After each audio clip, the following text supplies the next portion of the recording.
Olá, prezados alunos do curso de Bacharel em Teologia da Faculdade FAECAD. Bem-vindos à nossa disciplina, o estudo ou a introdução à teologia e seus métodos.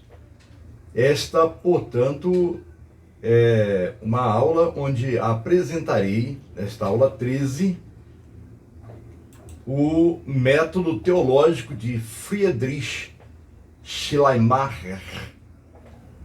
Muito bem. Este trabalho, esta aula, tem como objetivo apresentar apenas uma síntese. Não um trabalho aprofundado, mas uma síntese do método teológico de Friedrich Daniel Ernst Schleiermacher. Portanto, pelo próprio nome, o sobrenome, o nome e o sobrenome já difícil de pronunciar, portanto, de origem alemã. O Friedrich Daniel Ernst Schleiermacher, conhecido como Friedrich Schleiermacher. Bem, na aula passada nós apresentamos o método de correlação de Paul Tillich,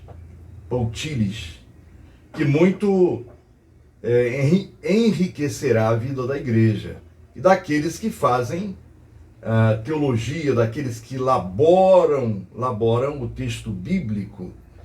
Portanto, não poderia faltar nesta linha metodológica o método teológico de Friedrich Daniel Ernst Schleiermacher.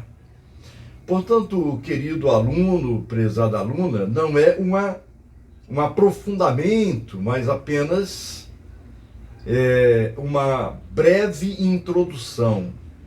Porque, na realidade, este aprofundamento, ou qualquer aprofundamento, é por conta dos alunos que desbravarão o método, e vale a pena estudar a obra ou as obras, os escritos de Schleiermacher. Bem, Schleiermacher é conhecido como o pai da teologia moderna. Teologia moderna é a teologia feita no século XIX e vai desembocar também no século XX.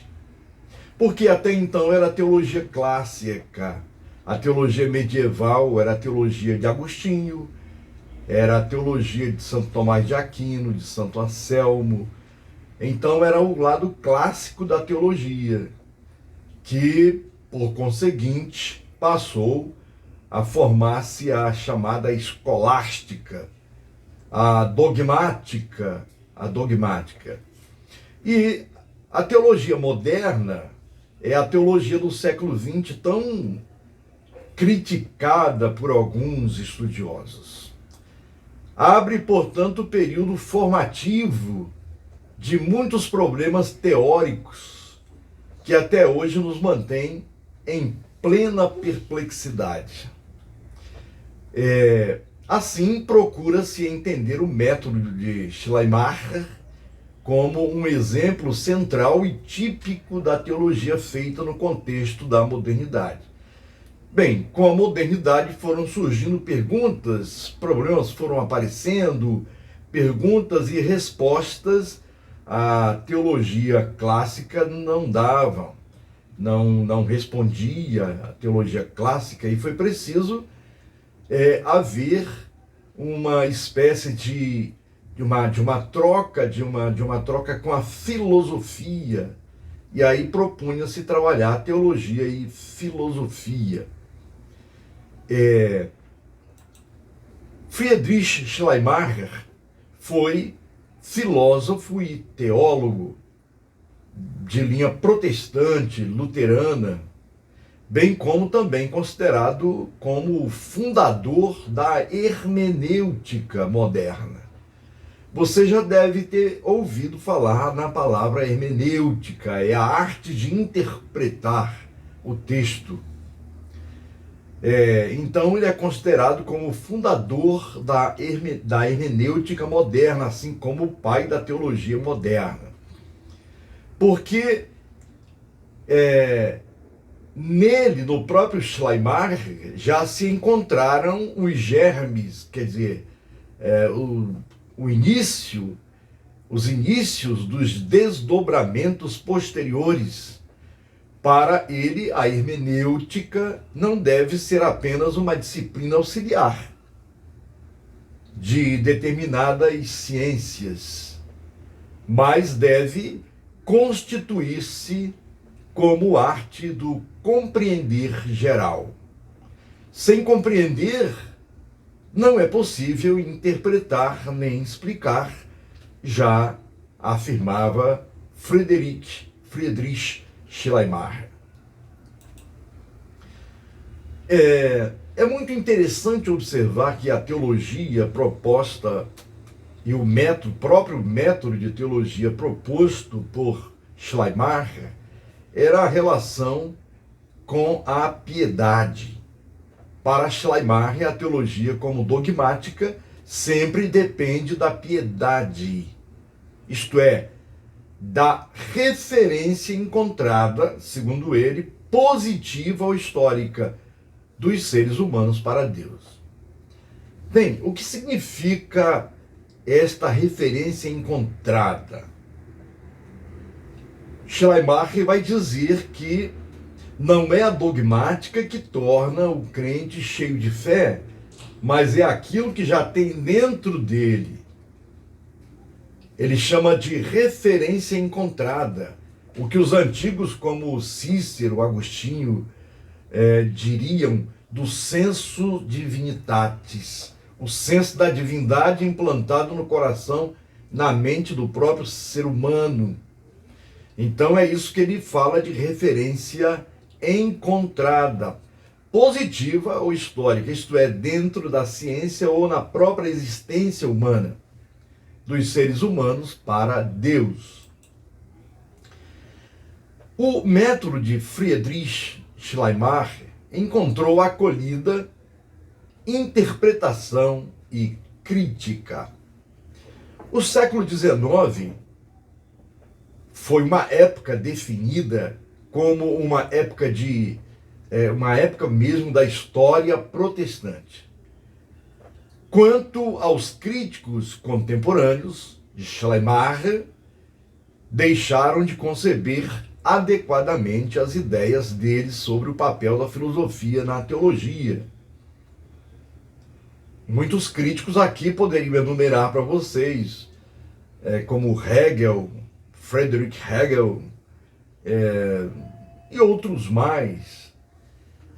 Sobre a interpretação, os críticos tenderam a remontar a teologia de Schleiermacher diretamente a um dos muitos programas filosóficos que estavam sendo resgatados por Spinoza, Baruch Spinoza, ou recentemente defendidos na época por exemplo, os programas de Schelling ou Jacobi. Tudo isso tem a ver com alguma relação ideológica, filosófica, onde, por exemplo, Spinoza foi acusado de ser panteísta, foi expulso da sinagoga. Ele era judeu, hispânico, de linha hispânica, e ele viu a natureza como o próprio Deus, então ele foi acusado de ser panteísta. E Schelling também, com a sua metodologia de uma teologia mais realista, onde vem o realismo alemão, que trabalha muito mais a questão da transcendência e faz uma mistura, uma combinação de cultura, religião, arte, enfim, desde Platão até aquele tempo. Então, a crítica, em relação aos críticos, não tiveram mérito, eles não tiveram mérito de compreender que a teologia de Schleiermacher não pode prescindir de um esquema filosófico entendido como teoria compreensiva e universalmente compartilhável sobre o mundo e o ser humano. Isto é, os críticos não tiveram, assim, a consciência de poder identificar que a teologia de Schleiermacher estava ligada diretamente ao sentimento, à fé que existe na pessoa, a algo que se compartilhava entre o mundo e o ser humano de forma dialética. Isso é muito importante observar. Muito até porque já era um período pós-kantiano. Immanuel Kant, ele dividia, era, por exemplo, o mundo nominal. Eu já falei em algumas aulas aqui, o mundo nominal, onde habita Deus, a fé, e é um mundo regido pela graça. O mundo fenomenal é o mundo dos fenômenos, é um mundo regido pela razão. Então, esses dois mundos não podem se conectar, porque aí vem aqui uma espécie de platonismo, onde as duas realidades, elas são incompatíveis. Immanuel Kant afirmava que havia uma transcendência tão acentuada que Deus não podia ser conhecido de maneira alguma, porque Deus é transcendente. Deus pertence ao mundo nominal. E aqueles que participam no mundo fenomenal, do fenômeno, daquilo que pode ser provado cientificamente, historicamente, não pode compreender, não pode entender o divino. E essa filosofia ficou por muito tempo na Alemanha. E a teologia de Friedrich Schleiermacher vem justamente não corroborar, mas sim ir de encontro, bater de frente contra a teologia, contra o pensamento de Immanuel Kant, entre outros. Portanto, uma das feições marcantes da teologia de Friedrich Schleiermacher é a experiência. Como simples fato da história da teologia, é necessário saber que, à medida em que Schleiermacher foi apropriado no último período do século XIX, desenvolveu-se paulatinamente uma tendência a exagerar de modo unilateral sua definição da teologia como ciência positiva. Quando você ouvir falar de ciência positiva é a ciência, aliás, é a sabedoria, o campo puro da ciência, e aplicando-se a teologia como ciência. Então, teologia positiva é a mesma coisa que teologia científica. Uma outra feição marcante da teologia de Friedrich Schleiermacher, além da experiência, é a relação entre a teologia e a filosofia. A crise do paradigma kantiano na teologia proibiu a teologia de se relacionar com a teologia enquanto disciplina. Isso significa o avanço das ciências sociais e o advento dos imanentistas. Imanentistas são aqueles que negam a transcendência e só ficam com o imanente, com o histórico, com o científico. Portanto, daí vai surgir uma linha materialista no contexto alemão. Esse advento dos imanentistas que negam, por exemplo, o transcendente, a metafísica, e se propõem apenas a reconhecer o imanentismo. A leitura de Schleiermacher, proposta por Trotsky. Já a leitura de Schleiermacher, proposta por Trotsky, que é um outro teólogo e filósofo alemão, em seu ensaio de retrospectiva sobre o século XIX, sinaliza e consuma de maneira inequívoca a mudança de tendência na interpretação. A única possível diferença em relação a alguns de seus antecessores liberais do final do século XIX está em que Trotsky, por escrever numa época bem mais permeada de um espírito cientificista, já não pode nem mesmo classificar a teologia como ciência positiva, ou seja, como ciência científica. Assim, ele viu a teologia de Schleiermacher como um empreendimento totalmente voltado para a prática. E tal empreendimento não poderia ser chamado de ciência, porque estava justamente voltado para a prática, para a pastoral, para